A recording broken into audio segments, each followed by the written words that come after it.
Are you struggling to defend the L1 speed boost on FC25? Well, then this video is for you because today we will master 1v1 defending. In order to master 1v1 defending, we need to learn the jockeying technique. You might think that jockey is as simple as holding L2 button. Yes, that is correct, but there is a lot more to it. There are three jockeying techniques. The first one is L2/LT slow jockey, where you hold the L2/LT button and you just jockey like this. Your player takes up a defensive stance and he jockeys really slow. The second one is the L2R2 speed jockey. It's the same as jockeying, but now you will be moving at a much faster pace. And then the third one is the gas and brake technique, where you have to think of the R2 as the gas and L2 as the brake. You will use R2 to get closer, and once you get closer, you will only hold L2. Also have the analog sprint jockey. So basically, if you turn on the analog sprint, then you can control how fast your player will be. The further you hold R2, the faster they will run. So if you apply less pressure on the R2 button, their speed will be, of course, lesser compared to if you were holding it all the way down. You might argue, okay, this is a good technique. It allows us to control the speed of our jockey. Yes, that is true. But remember, it is not only enabled when we are jockeying. It is enabled at all times, even when we are attacking. I do not use analog sprint. Maybe if it was only enabled while jockeying, then I would maybe use it. These are the techniques that you need to keep in your mind. But here is the important part. Each one of these techniques have a purpose. There is no right or wrong in FC25. Every trick is useful. Guys, see, over here, what are we using? We are using the speed jockey. And you saw how we moved. You have to focus on the gameplay examples, okay? And you'll be able to see that we are able to consistently win the ball in 1v1 situations.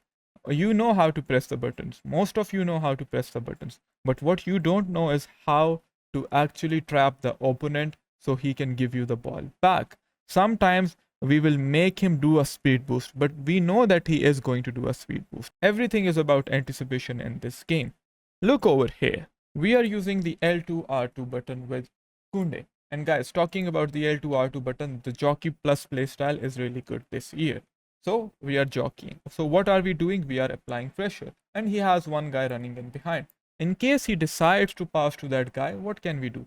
We can switch to our other center back Araujo and then run back with him. See, this is exactly what we do. And now he passes the ball upwards. We see that he tries to do a speed boost. Now this is what you guys do wrong. Guys, when the opponent is head on 1v1 against you, you have to think about two things. Now this is your biggest mistake, guys. See, when the opponent is like this, look at me, when he's like this, we have to make sure that we do not overcommit in one direction. So let's assume if I start going here, what will happen? He will have that space. If I think, okay, he will come inside, then guys, we are giving up this space. And if we give him this space, what can he do? He can do an L1 speed boost, all right?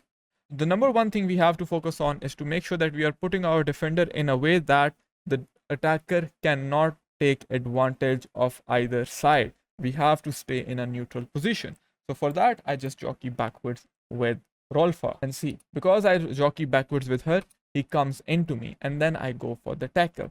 And again, over here, what did I do? Jockeying backwards with Lorente using the L2R2 button. We jockey back to buy ourselves some time. Now, if he does the speed boost, what will happen? He will come towards me. And if he will come towards me, I will be able to win the ball off of him. Here we are holding the R2 button. Why? Because we want to accelerate at the highest speed possible. So many of you guys will just hold L2 and R2 in these situations. Here, you do not need to use the jockey button. When you are running, tracking a run, just focus on tracking the run. When you are actively intercepting and trying to cut passing lanes, that is when you want to use the jockey button. There is no reason to slow myself down over there. This is why we need to focus on this concept, the concept of baiting the attacker. So if this attacker, so let's assume he's trying to attack us. Okay, so what will we do? We will go up like this and then we will go back. Why? Because he will think that, okay, he is coming to intercept the ball and he will try to beat us using a speed boost by either going left or right. But the moment we come back, we have bought ourselves time. Even if he does the speed boost now, I have covered enough ground to move like this or like that, depending on where he goes. Then I can simply let go of the L2 button and run back with the R2 button. But if I do something like this, you know, where I'm trying to approach him like this from one side, then he has the other side empty. He can just do a speed boost over there. And remember guys, when we are very close to the opponent, defending him head on like this, and you know that okay, he cannot do a speed boost anymore, do not hold the R2 button. And when you're really close to the opponent, you just want to use the slow jockey because it gives you better control. This is an example of actively trying to intercept the ball.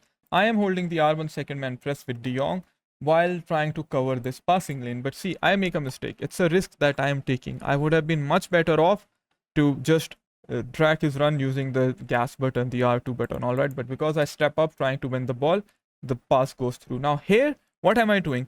I am using the gas and brake technique. Now there is no need for me to hold the R2 button. He is really close. He has a pass inside, he has Coman, he can do skill moves. So if he decides to do a skill move and I am on L2 R2 jockey, if I make a single error when I am using the left stick while jockeying, he will beat me, okay? Because I will be overstepping. Inside the box, you have to be really careful. So what do? We use the L2 button. Imagine he started running, then we will let go of L2 and hold R2 again. But see, we slow down, we look to intercept the pass, and we end up getting the ball back. It is all about having the situational awareness. If you can trap your opponent and try to get really close to him, you will be able to win the ball back. Okay, see, here I am trapping him with two players and just using the R2 button. I want to get closer to him. The moment I get closer to him, the game will win the ball back for me. This is something you can do when you have enough numbers behind the ball. You want to avoid trying to defend 1v1 at all times because 1v1 defending is hard and you will not get it right every time. But there are instances where you have to rely on 1v1 defending, and in those situations, you have to follow these principles. Again, I am chasing the ball. What do I do with De Jong? I get close. I do not press tackle. I just go towards the ball with the gas button. You know, I try to get the ball back from him. I try to bully him off the ball because I had enough numbers behind the ball. So I just used De Jong, used the R2 button, and went towards him to win the ball back. This technique is good if you want to press the opponent, if you try to actively press him. See, once again, we are using the speed jockey. Now, in this situation, we first made sure that with Kunde, he cannot beat us with a speed boost. That is why I didn't go up. If I went up like this, that is wrong. So what did I do? I just held my position. Now I have a straight defensive line. He cannot beat me. Because he cannot beat me, see, we're able to just jockey, hold our shape, and we end up winning the ball back. Here our opponent has Kylian Mbappe out of all people. So you have to be very careful. How can I defend Mbappe? First, I have to make sure that I am tracking the run. See, the run is being tracked. And what am I doing? I am using the L2 plus R2 button because I want to cut the passing lane and also apply pressure. So when you want to achieve two things at once, the speed jockey is your best friend because you're cutting the passing lane at the same time you're applying pressure. As I apply pressure, I get close because if I keep jockeying back, it will give him a lot of time. Remember, it is about being passive and aggressive. I try to win the ball from him, but he keeps turning me. Does it really well.